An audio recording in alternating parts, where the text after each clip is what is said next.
I'll be presenting the results for this first half. Some highlights first, as you've seen in the film. The first half was marked by Rafale contracts, France and export. After the announcement of the first 6X maiden flight, the announcement of the 10X project and the first orders of the 10X that arrived. I'd like to add Falcon orders on top of this that are also arriving. A difficult context, health crisis. We thought it would be behind us by now, but it is still here. We've seen this. There is a recovery, economic recovery, in spite of very strict travel restrictions, which is creating a lot of tensions on raw material and electronic components.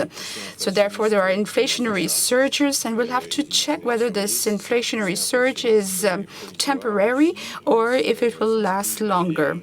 The aeronautic line was strongly affected, and this concerned us throughout the crisis because of the common supply chain we have with commercial aviation, business jet, and military aviation. There's going to be a recovery for the medium haul A320, and so work should recover in many areas of the sector, and this is going to create some new tensions with this new start. And the last point are all the environmental issues with the sustainable climate law in France and the new projects of the European Commission after the Green Deal. Greece, as we showed you in the film, 18 Rafale, 6 new aircraft, 12 pre-owned from the French Air Force. So Greece is the first European country, apart from France, that is buying Rafale aircraft, and the fourth export client of the Rafale. The first deliveries have begun because the first aircraft was delivered yesterday. Egypt has also signed a new contract, and we've communicated on the signature. We're just waiting for the enforcement of this contract.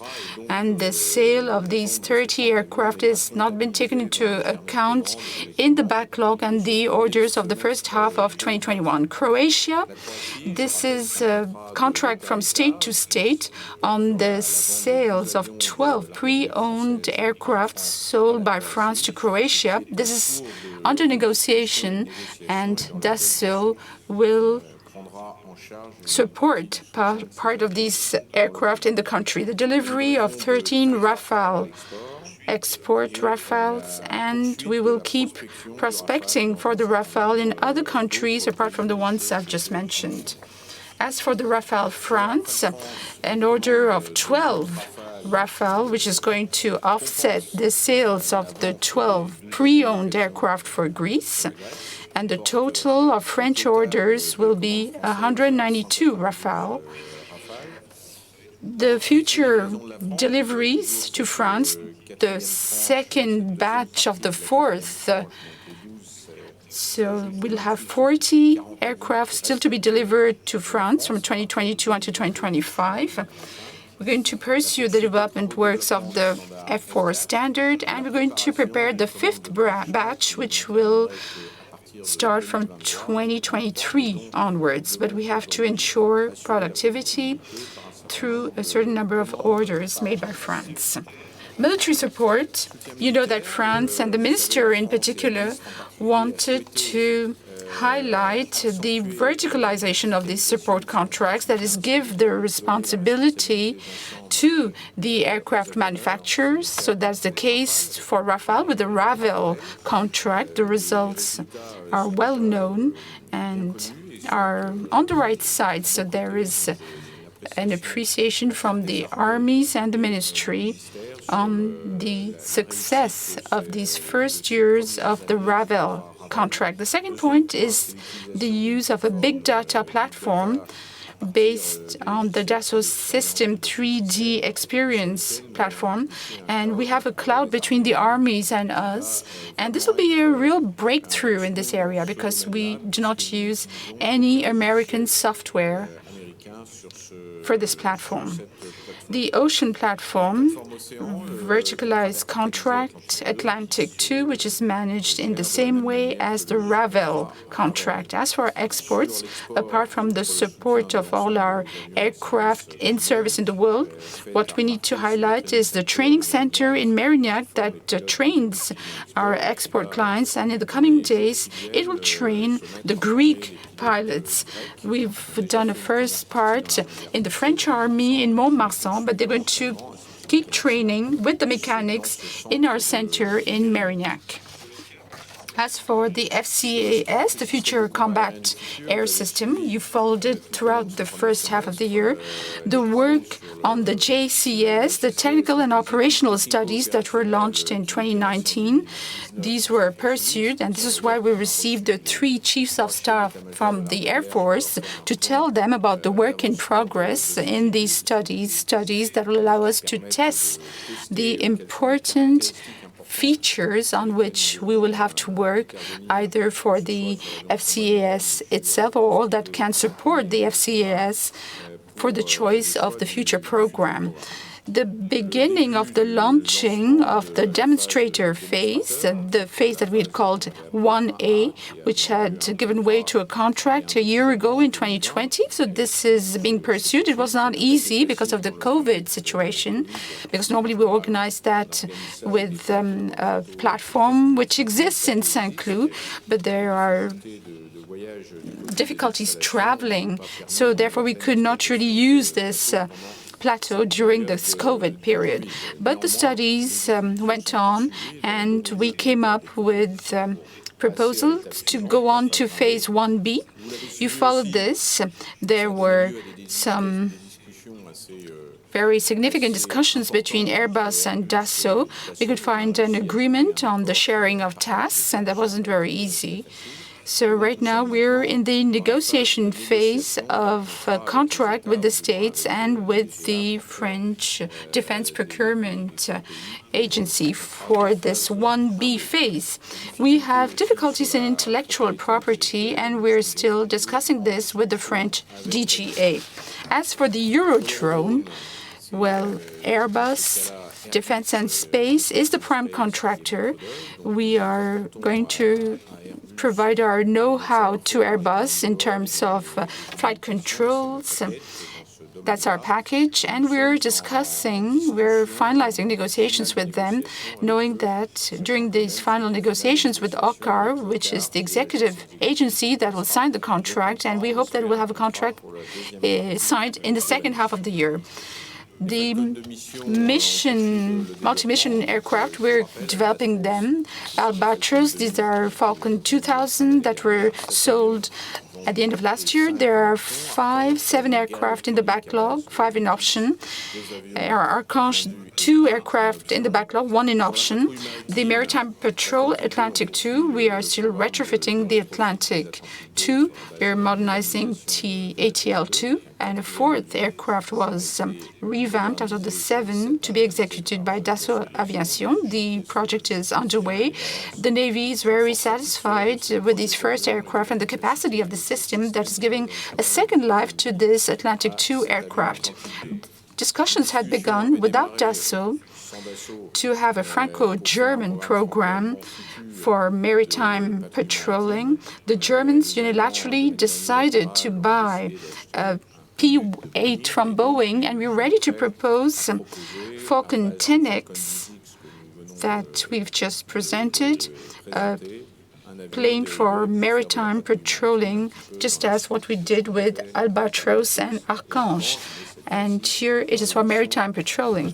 And you know that the performance of this 10X that we could present with its endurance capacity, its size, are perfectly adapted to what a future maritime patrolling aircraft could do.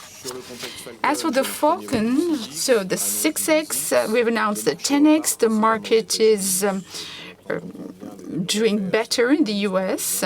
There is a strong improvement, upturn in the U.S., a lot of confidence in the U.S., and that is where the market is very active. It is difficult in terms of prices because after a year of dieting, and we have to fight to sell our planes one by one on this market, which is once again buoyant. The pre-owned market is dynamic. During the crisis, it was quite active. A certain number of professionals wanted to buy pre-owned aircraft. Private people wanted to buy pre-owned aircraft too because they didn't want to wait to get a plane. And it's true that the business jets offer an incredible advantage. They go through airports that are less crowded compared to commercial planes, and you have fewer people on board the aircraft, and this contributes to a better safety for the passenger. So a recovery of business jets. The domestic market in the U.S. has really surged. The international is also surging. We have fears about the COVID that could slow down this recovery of air traffic, especially because of problems at the borders. It's always very difficult to travel, even between the United States and Europe. And so therefore, this is a topic we will need to keep an eye on in the coming weeks. So for the first half of 2021, we've delivered 6 Falcon aircraft. Not that significant, but this is because there was a drop in the number of orders in 2020. But the number of orders for Falcon in this first half is 25, which is a clear progress compared to last year, where we stood at 5 orders in the first half of 2020. So this shows the recovery on the market of new aircraft. 6X, so the first flight was on the last 10th of March. We're fighting every day to put it in service at the end of 2022. It wasn't easy with the COVID, with all our subcontractors. Our subcontractors are not all just in France. They're all around the world, in Canada, in the United States. And the COVID crisis did not help us. And the first flight, maiden flight, took place as announced in the first quarter of 2022, and we're online. And we hope to deliver these first aircraft in 2022.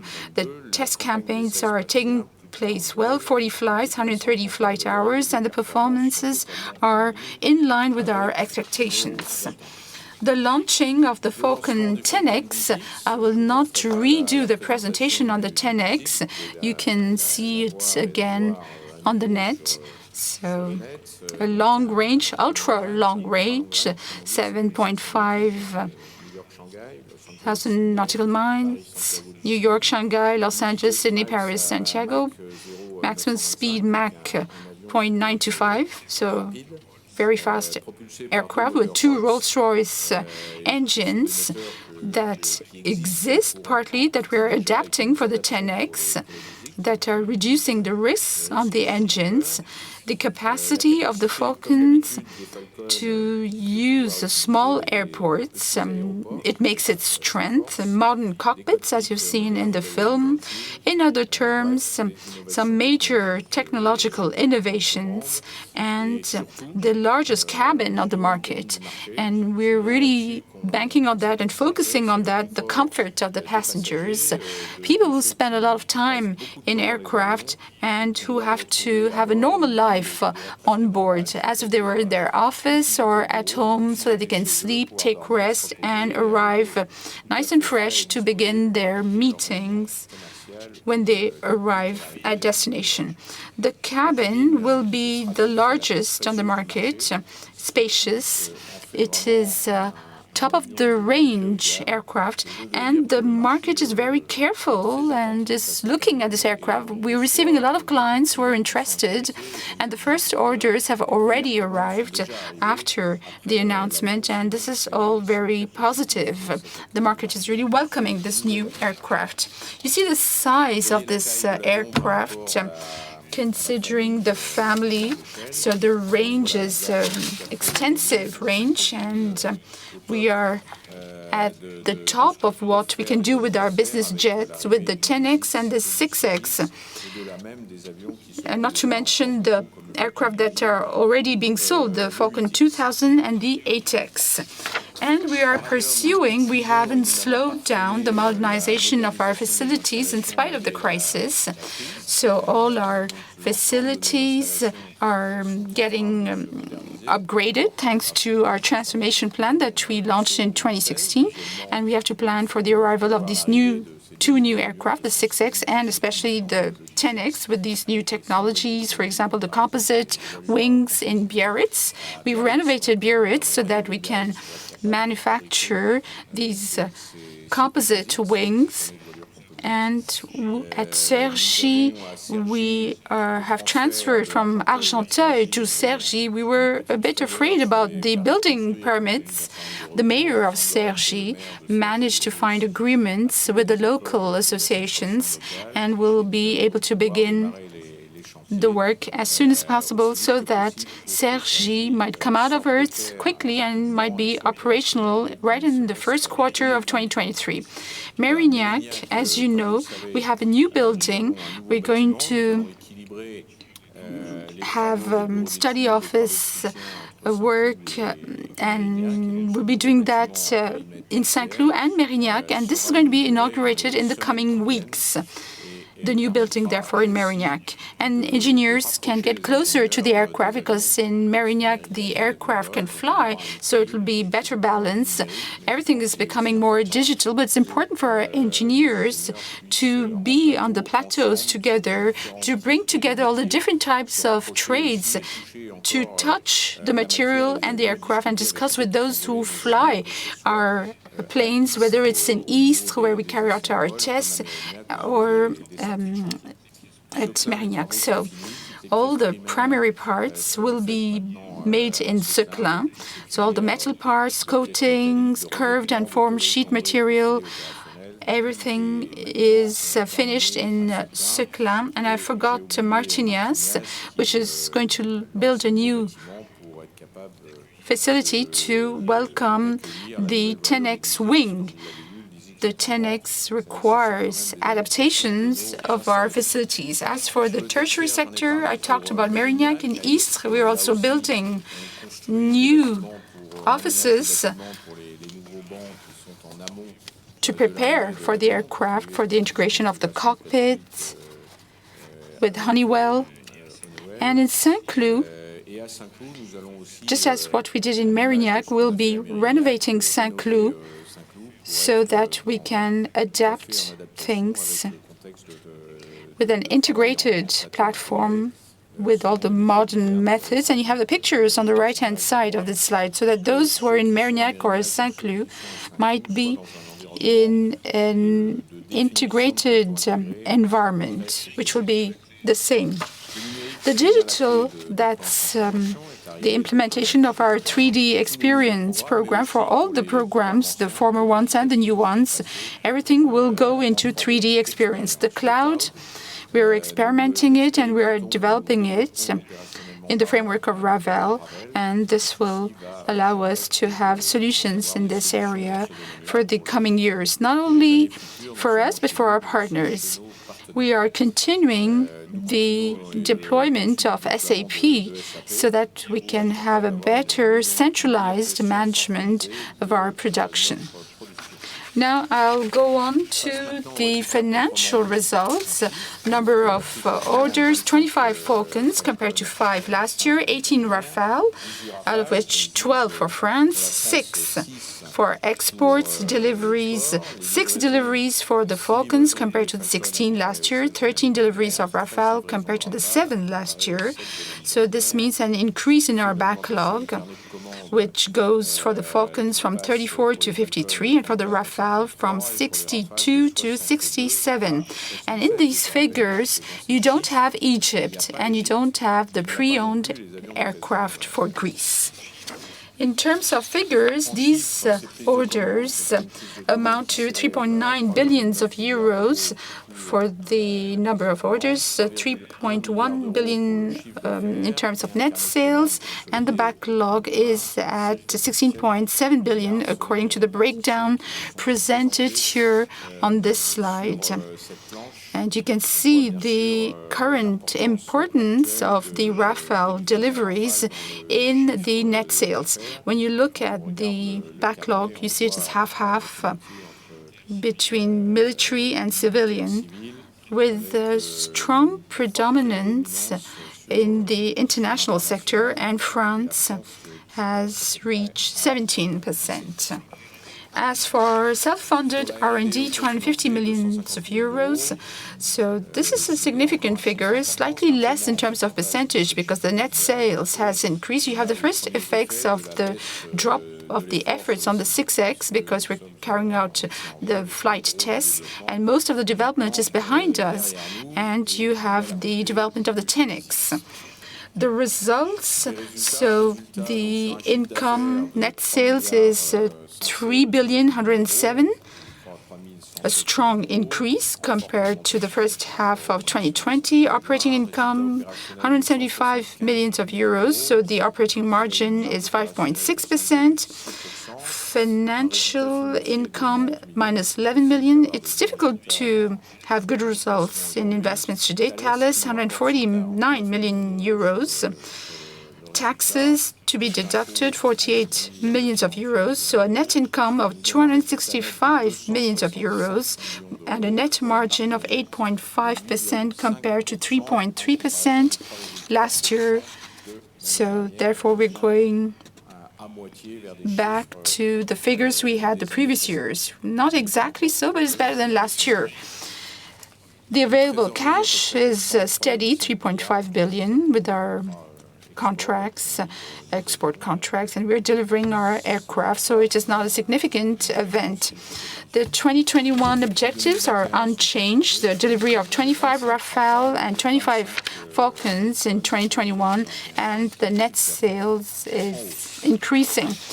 As for the stock split, as announced and voted at the annual general meeting on the 11th of May last, we're going to divide by 10 the par value of Dassault Aviation equities, and the new shares will be delivered on the 1st of October 2021. And on that date, each shareholder, in exchange of his current share, will receive 10 new shares with a par value of 0.8 euros. That's not the value of the share today. Don't be worried. That is the par value of the share in the initial sense of the term.